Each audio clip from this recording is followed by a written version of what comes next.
Welcome, Coven members, and welcome to our quarter two ranking. We're going to be ranking all the books we read in April through June.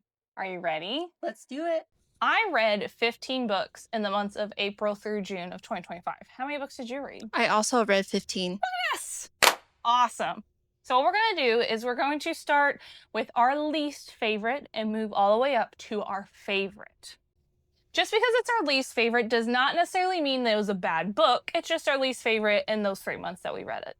My number 15 spot is Goldfinch by Raven Kennedy. If you watched our wrap-up videos, you understand my qualms with this book. I think maybe I was a little too harsh. I'm not trying to be harsh. It just didn't give me what I wanted, right?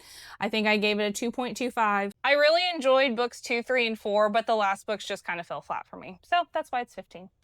All right, 15 for me would be When Storms Ruin by Michelle Froman. This is the second book in the series Realm of Ismir, and it just wasn't the book for me, in my opinion. Someone else might like it.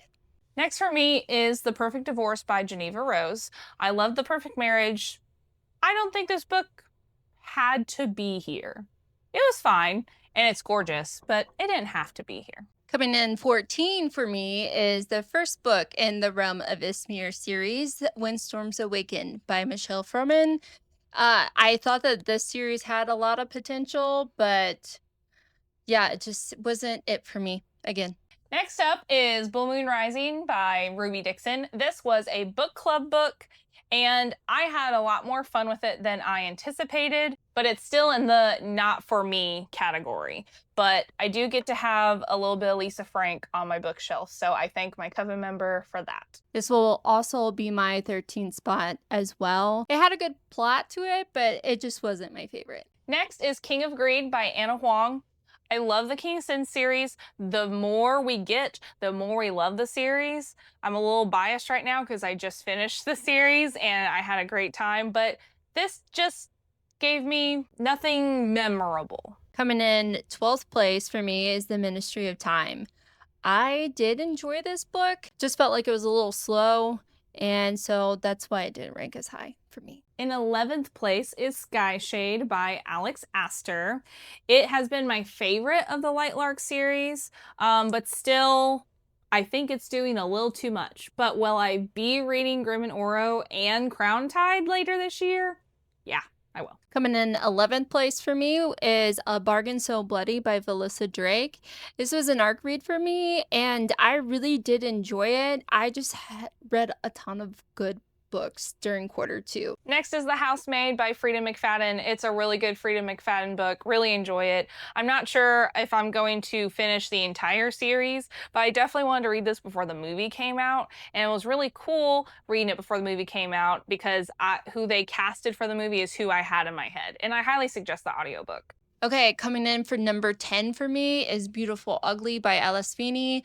Really did enjoy this, and I listened to the audiobook. I highly suggest it, but again, I just read a ton of good books. The Ministry of Time by Miss Bradley. It was kind of slow.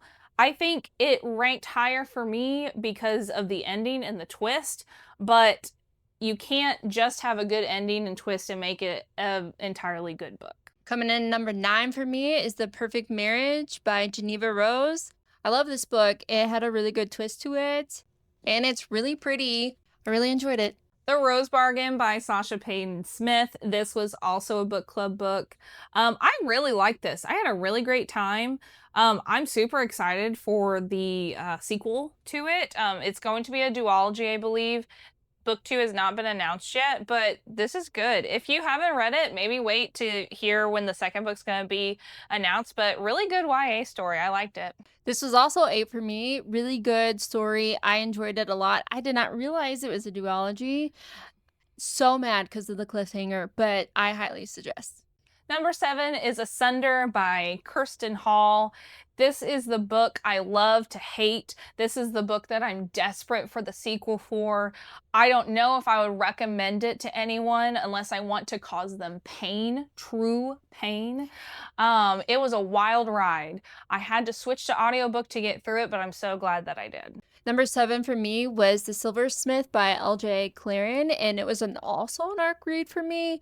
I really, really enjoyed this one. Super excited for the sequel. My number 6 slot is Book of Azrael by Amber V. Nicole. I don't have it because another Coven member is currently reading it because it is our 2025 series of the year. It was Sarah's pick. It was wonderful. If you love found family, if you love magic, if you are fine with your main character maybe not being the good guy, this is the book for you. I'm about to start the next book in preparation for the 4th book coming out in October, and I am so, so excited. Next book on my list was Savage Fae. This is the second book in the Ruthless Boys series. Really enjoy this series a lot, so highly suggest. The Poppy War by R.F. Kuang. If you like pain, check your trigger warnings, but it is such a good story.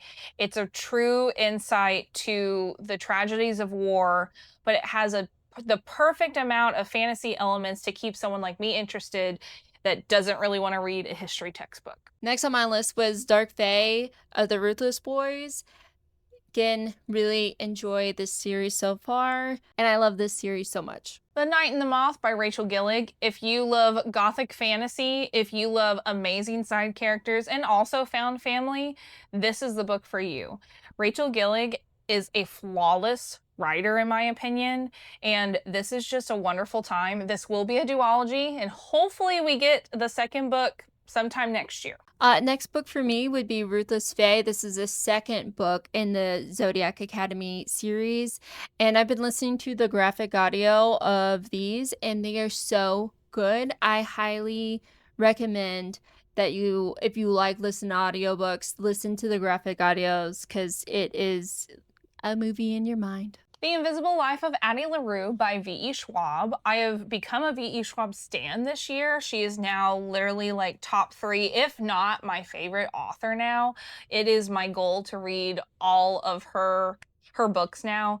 This is a character study about a woman who wants to be free, but she's cursed for everyone to forget who she is. It's beautiful. It's sad. It's really, really fascinating. I really, really like it, and I can't recommend it enough. It is a little slow, and some people that might be why they DNF it, but I just really encourage you to push through. I also did this on audiobook because I knew that it was slow, and I feel like that helped me. My next book is Vicious Fae, and this is the 3rd book in the Ruthless Boys series. And this book is Chef's Kiss. I love it. The cliffhanger on it is so good. Bury Our Bones in the Midnight Soil, also by V.E. Schwab. We went and saw her on tour for this particular book releasing, and this is why I picked up Addie LaRue. This is why I've picked up other books of hers. And this is also a character study about 3 women who are hungry through the times, the things they struggle with, the things they aspire for. And it's another beautiful story. If you like Addie LaRue, you will love Bury Our Bones. Next book for me is The Reckoning of the Zodiac Academy series. And this book, again, listen to it on audiobook. So good. I think they're only up to book 4 for this Zodiac Academy. Really great. Enjoyed it a lot. And the ending, huge cliffhanger. And then I had to go right into the Ruthless Boys series, it's been tragic. My number 1 book of quarter 2 is A Conjuring of Light, which is book 3 in the Darker Shades of Magic series by V.E. Schwab. Shocker that my top 3 were all V.E. Schwab. I really tried not to do that, but I just couldn't help it. This book is a 6 stars God tier book for me. This book is perfection. It is sad. It is inspiring. The characters, the growth that you get from book 1 to book 3 is immaculate. It's beautiful. And there's a spin-off series, The Fragile Threads of Power. I have not started it yet because I am still thinking about this book daily. When I stop thinking about this book daily, that's when I will move on to Fragile Threads. But I cannot recommend this series enough. All right, coming in 1 and 2 for me is the Shepherd King series by Rachel Gillig. And 1, these books are gorgeous. 2, the story is gorgeous. The magic system in this is so unique. I've never read anything like that up until this point. Really just enjoyed all the characters in it. And I love anything that Rachel Gillig writes. What was your favorite book that you read in quarter 2? Do you have a ranking? Please let us know. Thank you, Coven members. Bye.